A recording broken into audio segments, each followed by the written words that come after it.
आप देख रहे हैं यूथ एजेंडा लाइव। आज हमारे स्टूडियो में हैं बख्तियारपुर विधानसभा विधायक के लिए प्रतिनिधि राजेश कुमार सिंह जी।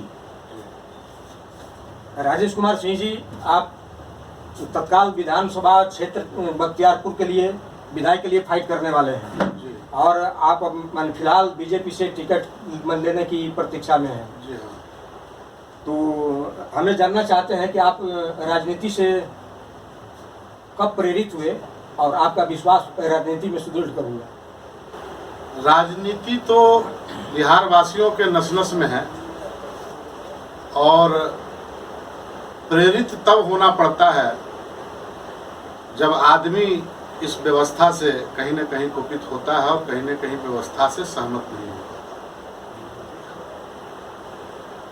तो जब समय आया कि नहीं, अब हम लोग जैसे लोगों को भी सक्रिय राजनीति में आके अपनी भूमिका निभानी पड़ेगी। वैसे तो राजनीति शुरू से मेरा विषय रहा और शुरू से एक पसंदीदा ये रहा है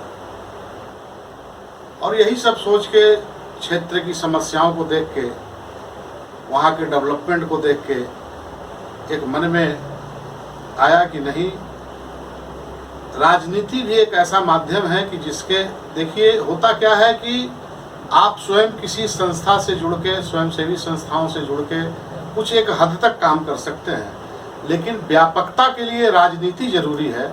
और इसीलिए हमारे क्षेत्र के बड़े बुजुर्ग, वरिष्ठ गुरुजन, जितने भी जो हमारे आदरणीय हैं, जो हमारे प्रेरणा स्रोत लोग रहे हैं, उन लोगों का एक आग्रह और निवेदन, आदेश जो समझिए, जब आया कि नहीं, आप जैसे लोगों को भी सक्रिय राजनीति में आके अपनी भूमिका निभानी चाहिए, तब मैंने फैसला लिया कि नहीं, इसके लिए मैं भी कैपेबल हूँ और उसको करता हूँ। फिलहाल आपके विषय में पता चला है कि आप सामाजिक एक्टिविटी से काफ़ी जुड़े हुए हैं और कुछ संगठनों से भी जुड़े हुए हैं, सामाजिक संगठन से भी जुड़े हुए हैं और बड़े बड़े कार्यक्रम संचालित करते हैं जी। कुछ इस संबंध में जनता को बताएं। सामाजिक सेवा का बचपन से ही मेरे मन में, बचपन से भी, जब देखिए सामाजिक सेवा का कोई आधार नहीं होता और न कोई विषय होता है, वो आपके मन की उत्पत्ति होती है स्वयं की, कि अगर कोई पीड़ित व्यक्ति रोड किनारे कराह रहा हो तो उसको आप हॉस्पिटल तक पहुंचा दें, अगर आपके जेब में पैसे हैं तो उसका उचित इलाज करवा दें, अगर कोई शादी विवाह के लड़कियों के विवाह से अगर ये है और आपके मन में अगर आता है तो वो सब चीज़ें तो चलती रहती है और चलते रहता है, पूरे जीवन भर चलता रहेगा। ये तो संकल्प है। और उससे कहीं रही बात संगठनों की और संस्थाओं से जुड़ने की, तो करीब करीब दर्जनों संगठनों से मैं जुड़ा हुआ हूँ और कार्य करते रहा हूँ उस पर। और कुछ ऐसे कार्य भी हुए कि जो आज नेशनल लेवल पे वर्ल्ड रिकॉर्ड में शामिल है। जैसे देश भक्ति के ऊपर 15 किलोमीटर का तिरंगा फहराना छत्तीसगढ़ की रायपुर की धरा पे, जिसमें 3 मुख्यमंत्री वहाँ के निवर्तमान और वर्तमान मुख्यमंत्री सारे लोग शामिल हुए और उस 15 किलोमीटर तिरंगे को गिनीज बुक, ब्रावो बुक और लिम्का बुक में स्थान मिला।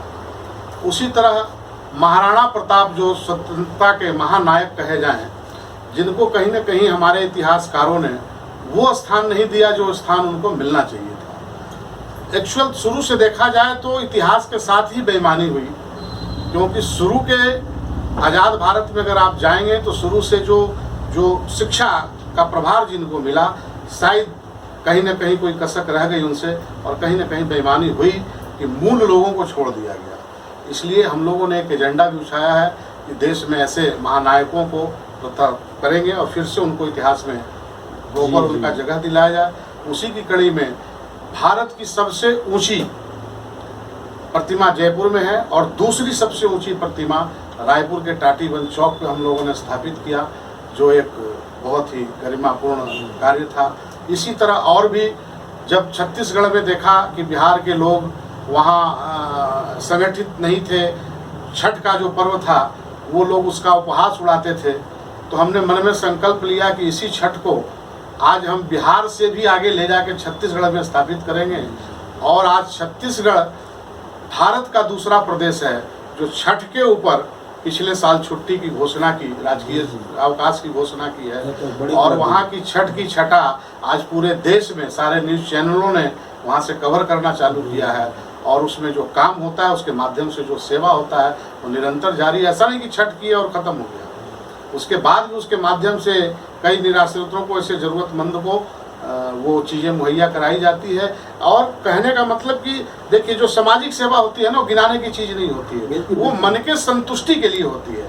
इसलिए मैं नहीं चाहता कि उन सब चीज़ों को कोई इस प्लेटफॉर्म पे लाके, माने अब ये सिर्फ इसलिए मैंने पूछा जा रहा है कि ये जनता जान सके कि आपकी एक्टिविटी और किन किन फील्डों में रही है, ताकि बहुत सारे लोग, चूंकि आपका क्षेत्र जो है बड़ा व्यापक है, लगता है कि बिहार से बाहर ही ज्यादा आपकी एक्टिविटी है। छत्तीसगढ़ तक बिहार में भी रही है। देखिए, मैं बिजनेस मैन भी हूँ, कृषि कार्य भी करता हूँ, और बिजनेस भी जीवन यापन के लिए तो अर्थ की जरूरत है ना, और ईमानदारी से अर्थ की जरूरत है।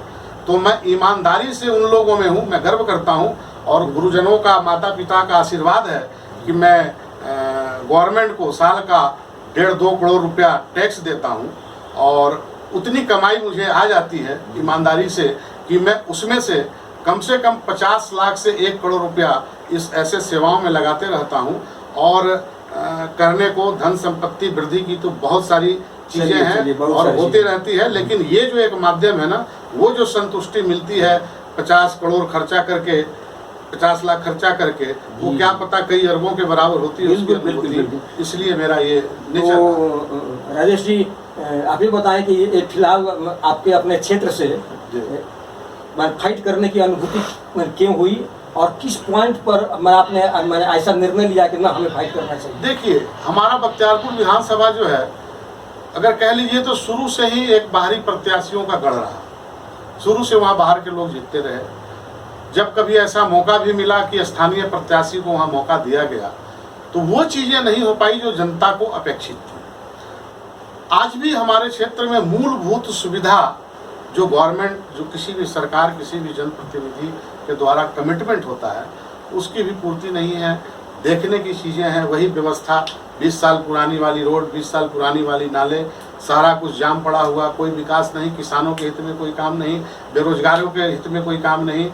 तो इन चीज़ों के लिए कैसे होगा? इन चीज़ों के लिए तो आना पड़ेगा आगे, और व्यापकता सरकार के साथ कदम से कदम मिला के तभी हो सकता है इस काम को। इसलिए मैंने इसको चुना। और रही बात बख्तियारपुर के क्षेत्र में, तो बख्तियारपुर के क्षेत्र में मैं नहीं समझता हूँ, मैं अपने जीवन को 2 भागों में बांटा है, एक जन्मभूमि और एक कर्मभूमि।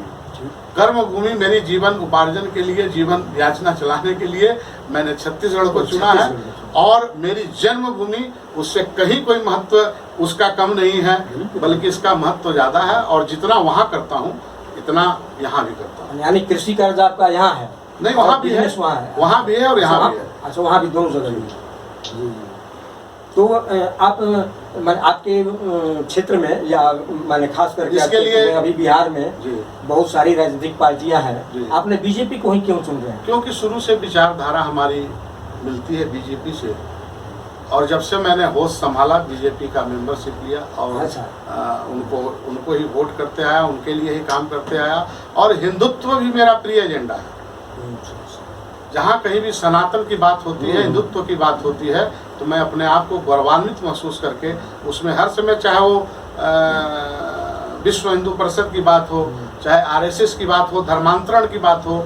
छत्तीसगढ़ में हम लोगों ने धर्मांतरण के पीछे बहुत सारा काम किया है। आजकल तो धर्मांतरण ऐसा होता है कि नाम और टाइटल सब वही रखो, बस धर्म बदल लो। ऐसे लोगों को खोज के हम लोगों ने फिर वापस किया है। स्वर्गीय दिलीप सिंह जूदेव के साथ काम किया हम लोगों ने इस पे। तो शुरू से मेरा भाजपा से भाजपा ही एक ऐसी पार्टी है जिसके पास एक राष्ट्र निर्माण का एजेंडा है, और राष्ट्र की बात करती है, राष्ट्र के लिए सोचती है। तो जो कुछ अगर हो सकता है तो वो भाजपा में रह के ही और भाजपा के साथ ही हो सकता है। बाकी तो सब अपनी अपनी रोटियां सेकने में लगे। तो आपका क्षेत्र जो है काफ़ी अभी पिछड़ा हुआ है, परेशानी में है, लेकिन आपके यहाँ तो रिप्रेजेंटेटिव हैं, विधायक हैं, क्या उनकी एक्टिविटी के विषय में क्या कुछ? विधायक हैं लेकिन विधायक का रोल, विधायक का जो फर्ज, विधायक का जो काम होना चाहिए वो नहीं कर पाए। तभी तो क्षेत्र से आवाज उठी, इस बदलाव के लिए मांग उठा। अगर वो कर देते तो हम लोग जैसे लोगों की जरूरत ही नहीं पड़ती, हम अपना जो काम कर रहे थे उसमें रमे रहते और करते रहते। तो आपकी नज़र में आपके क्षेत्र की सबसे इम्पोर्टेंट एक दो मैंने नीड क्या है, जरूरत क्या है जो कि पूरा होना चाहिए था जो नहीं हो पाया? किसी भी एक आज का भारत 20वीं सदी का भारत है। आज जो है स्वास्थ्य की जो व्यवस्था है वो एक वर्ल्ड क्लास का ना हो तो राष्ट्रीय लेवल का तो एक स्वास्थ्य का व्यवस्था वहाँ होना ही चाहिए। प्रखंड बस्ती में, हर प्रखंड में शिक्षा की व्यवस्था होनी ही चाहिए। ये दो चीजें जो है वो मूल है कि आदमी अगर स्वस्थ हो और शिक्षित हो तो वो कहीं भी जाके अपना रास्ता बना लेता है। तो सबसे पहला फोकस तो यही होगा कि वहाँ का शिक्षा की व्यवस्था और स्वास्थ्य की व्यवस्था कैसे सुधरे। और उसके बाद समस्याएं तो अनेक हैं, बहुत सारे किसानों के ऐसे काम हैं जो ब्लॉक के चक्कर लगाते रहते हैं। लेकिन ये समस्या जो आपने गिना है, ये समस्या तो सिर्फ क्षेत्रीय तो है नहीं, तो पूरे बिहार की समस्या। जी नहीं, हम तो अपने वहाँ की बात करेंगे जहाँ से हमने अपनी दावेदारी और उसी की विकास की बात पहले करेंगे, उसके बाद वहाँ से आगे निकलेंगे। जब वर्तमान चुनाव में क्या मुख्य मुद्दे हो सकते हैं आपके लिहाज से? देखिए, मुख्य मुद्दा तो कभी भी कोई भी चुनाव का विकास ही रहा है। लेकिन क्या पता इतने चुनाव हो जाने के बाद भी वो विकास कहाँ छुप गया है, ढूंढ नहीं पा रहे हैं हम लोग। तो ये भी चुनाव निश्चित रूप से विकास के, सुशासन के रूप में होगा। तो आप मैंने अपने क्षेत्र में जनता को किस तरह से आश्वस्त करना चाहेंगे कि जो वो आपकी तरफ अट्रैक्ट हो? हमारी जनता, जो भी लोग हमें जानते हैं वो बहुत अच्छे तरीके से जानते हैं। हमने पढ़ा है कि ना ईमानदारी से बड़ी कोई पूंजी है और ना ईमानदारी से बड़ी कोई सेवा। अगर ये चीजें मेरे अंदर है तो फिर मेरे निज स्वार्थ के लिए तो कुछ बच ही नहीं जाता है। और ये बात जनता को भली भांति मालूम है कि अगर ये व्यक्ति चुन के आता है, अगर इस व्यक्ति का चुनाव हम करते हैं तो ये सिर्फ हमारे हित की बात करेगा। अपने हित के लिए भगवान ने इनको बहुत कुछ दे दिया है, तो बाकी की बातें खत्म हो जाती है और जनता इस चीज़ को बहुत अच्छे से जान रही है। तो फिर आप अगर बाई चांस, हालांकि मैंने आप इस तरह जो व्यक्ति हैं कि आपको इस बार टिकट मिलना ही चाहिए, लेकिन अगर बाई चांस अगर भाजपा इधर ध्यान नहीं देती है तब आपका रुख क्या होगा? देखिए, इसके जनता आपके साथ है। इसके पहले भी चुनाव लड़ने का मेरा कोई रुख नहीं था। मैं पहले भी बता चुका कि हमारे क्षेत्र के वरिष्ठ जन और गुरुजन और गार्जियन जो भी अभिभावक लोग हैं, उनके कहने के बाद मैं इसमें आया और आगे भी उन्हीं का निर्णय होगा। वो जैसा मार्गदर्शन करेंगे, वो जैसा आदेश देंगे, वैसा काम होगा। ठीक है। अच्छा, एक बात अभी भी देखा जा रहा है कि कोरोना, बहुत सारे यहाँ आवाज़ें आ रही है कि कोरोना के बीच इलेक्शन बंद होना थोड़ा कठिन लगता है और इसमें हो सकता है निर्णय बदलना चाहिए। जी, इस विषय में आपका क्या कहना? कठिन तो है, कठिन तो जरूर है, क्योंकि अभी तक आवागमन की समस्या बहाल नहीं हो पाई है, जनजीवन सामान्य नहीं हो पाया है। लेकिन चुनाव आयोग में बैठे हुए, सरकार में बैठे हुए जो निर्णय करता है वो भी परिपक्व लोग हैं, बहुत कुछ भली भांति जानते हैं और उन्होंने जो निर्णय लिया है वो बहुत चीज़ों को हम आप 2, 4, 5 चीज़ पे सोच सकते हैं, लेकिन उन्होंने ज़रूर सारे चीज़ों का एक समायोजन बना के कोई निष्कर्ष लिया होगा। और जो अगर निष्कर्ष लिया है तो ये काम ऐसा काम है कि रुकना नहीं चाहिए। और जिस तरह जीवन चल रहा है कोरोना काल में भी जूझते हुए, ये भी हो जाएगा और हो जाएगा तो स्वस्थ ही होगा और ठीक ही होगा। किसी चीज़ को रोकने से अच्छा है आगे बढ़ा देना। इस बार क्या चुनाव में हो सकता है कि महामारी के विषय में भी लोगों की राय के आधार पर कुछ वोटिंग हो? तो इस संबंध में अगर हम एक कुछ अगर मैंने जानना चाहेंगे तो आपके क्षेत्र में कुछ बाहर से प्रवासी भी आए हैं या आए तो क्या कुछ अनुमानित संख्या?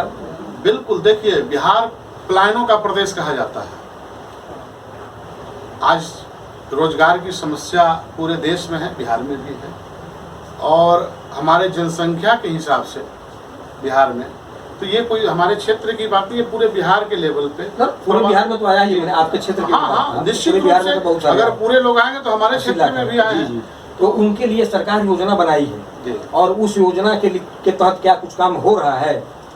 देखिए, काम तो इसके पहले भी हो रहा था, अभी भी हो रहा है और आगे भी होते रहेगा। लेकिन क्या समस्या ये है कि उस रोजगार के बदौलत कोई परिवार पल जाएगा? मैं नहीं समझता हूँ कि मनरेगा के बदौलत और किसी चीज़ के बदौलत हाँ उनकी जीविका चल सकती है, भोजन मिल जाएगा, लेकिन जो एक चीज़ है जो हर व्यक्ति के डेवलपमेंट में होना चाहिए वो चीज़ें नहीं हो पाएगी। उसके लिए तो उनको बाहर और अपने रास्ते खोजने ही पड़ेंगे और निकलना ही पड़ेगा। निश्चित रूप से यह तो डिपेंड करेगा आपके क्षेत्र के मतदाताओं पर जी। और वो मतदाता क्या चाहते हैं और वो क्या सोचकर मतदान करेंगे, इस विषय में कुछ अनुमान है क्या? मतदाता देखिए बहुत वो पहले वाला जमाना नहीं रहा, अब ये हाईटेक जमाना हो चुका है, इलेक्ट्रॉनिक्स का जमाना हो चुका है। तो जो चीज़ें हम लोगों को पता होती है ना, हमसे पहले जनता को पता होती है, हमसे पहले वोटरों को पता होता है, तो जरूर इस पे विश्लेषण करेगी और कर रही है जनता, और परिणाम जो आएगा आप लोगों के सामने ही होगा। चलिए, चुनाव प्रचार में आपका नारा क्या हो सकता है? चुनाव प्रचार आने दीजिए समय, वो नारे भी और सारे क्रियाकलाप भी फिर जो आपके साथ बैठ के फिर से शेयर करेंगे। चलिए, और अभी जो चीज़ें हैं वो बड़ी अच्छी बात है, और हम चाहेंगे कि आप जैसे लोगों को निश्चित रूप से टिकट मिले, चूँकि इस देश को ही, इस न सिर्फ बख्तियारपुर को ही नहीं, राज्य को, देश को भी आप जैसे लोगों को ही जरूर। आपके शुभकामनाएं, आपको बहुत बहुत धन्यवाद, धन्यवाद, बहुत बहुत धन्यवाद। धन्यवाद।